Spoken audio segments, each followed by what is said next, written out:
You're listening to the Mezzo Guild podcast. بس أنا لازم أحسه الأول عشان أقوله. 아직 나의 어색한 한국말이 짤따рат하고 지적하진 말아주세요. Я хочу с тобой серьезно поговорить. Krijgen die is verder. Nou, ik weet het wel dienen ze hier zo. Language learning, made simple. What makes a person a damn good language learner? Why do they seem to do really well at picking up foreign languages while other people don't? I'm going to give you 11 unmistakable characteristics that define a damn good language learner and that define the success or failure of any language learning endeavor. You know, just as there are certain characteristics of people who succeed in business and other areas of life, you can always spot a pattern when you look at successful language learners as well. Nobody is born better at languages. So here are the 11 characteristics that define a good language learner. You ready for this? Number 1, he knows he doesn't look like a fool when he tries, and even if he does, he doesn't care. A damn good language learner, first of all, is not afraid to take risks and look stupid. One of the biggest challenges for people wanting to learn another language is the fear of looking or sounding ridiculous when making mistakes or having poor pronunciation. The damn good language learner doesn't care what other people think and is determined to give it his best no matter how he may look. Because of this, he improves rapidly, he builds more relationships, and comes away with plenty of unforgettable cultural experiences. Characteristic number 2. She pays attention to the difference between good resources, bad resources, and outright scams. Now, here's a general rule of thumb for you, okay? If you have to try and make sense of a resource, it's probably a piece of shit. Damn good language learners know this, and they see it as a waste of time having to make sense of something that should be clear and straight to the point. There are 2 more general rules of thumb. Number 1, old does not equal less quality. Some of the best language books that I have ever seen personally were written as far back as the 19th century. And number 2, high price does not equal high quality. Some of the worst books on the market also happen to be the most expensive. The damn good language learner also knows better than to hand over her money and trust to people who make outrageous claims, like you can be fluent in X amount of weeks, months, or whatever. Number 3, he is able to take a boring thing and make it a totally not boring thing. So after the honeymoon period of language learning is over, which is the beginner stage where everything's new and the motivation is high, you're going to hit plateaus, and they can be dreadfully boring. This is when you feel like you're not learning much anymore. The damn good language learner is always finding creative ways to keep it fun and interesting. If you feel bored with language learning, then you're doing it wrong. Number 4, she gives lack of sociability a kick in the ass and practices no matter what. This is closely related to the previous point, but it's important enough to be a point of its own. There are days and weeks when the last thing you feel like doing is practicing with other people. Resting is important, but long periods of doing nothing or avoiding people are just detrimental and a complete waste of time. A simple 5-minute chat is all it takes to be making progress. A damn good language learner pushes through not feeling like it by reminding herself how important it is to keep going, even when she's not in the mood for it. Number 5, he knows that language learning takes a long time, and he's cool with that. Learning a language properly is a long-term thing.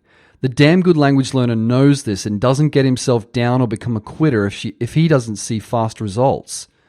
He just takes it one day at a time and enjoys the process without rushing himself.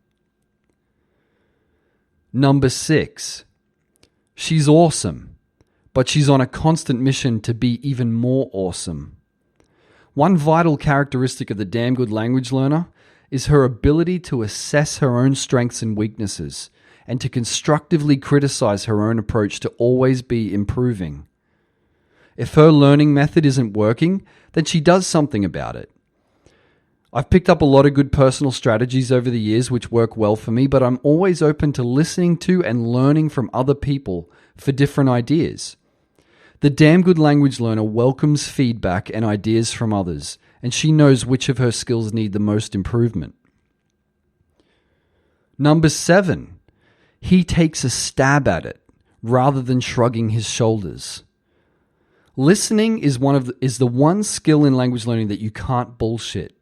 It takes serious time to be able to understand what other people are saying in another language. Every language learner has at some point had to be able to predict what people are saying or what a piece of writing is about from the context and with the limited vocabulary he knows. You probably won't ever know everything about that's being said, and you'd be surprised at just how capable you are at taking a stab at it most times. A damn good language learner can put 2 and 2 together and is not afraid to ask for clarification when he can't. Number 8. She knows what matters most and doesn't waste valuable seconds on shit she doesn't need.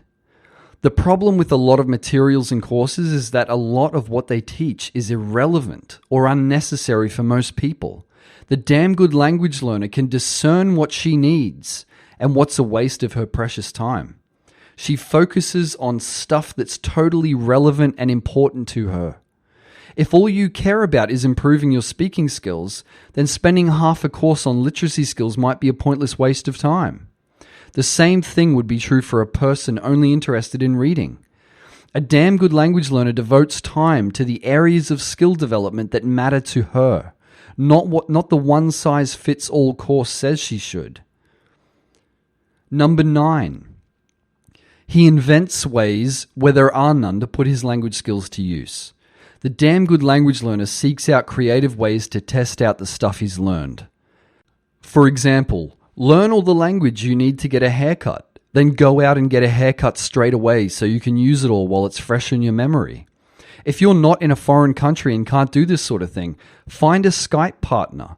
Teach yourself all the vocab and expressions you need to discuss a particular topic, and then chat to them straight away and use it. Practice your reading and writing creatively by writing a story or reading some interesting articles online. Number 10. She sees mistakes as small victories rather than big failures.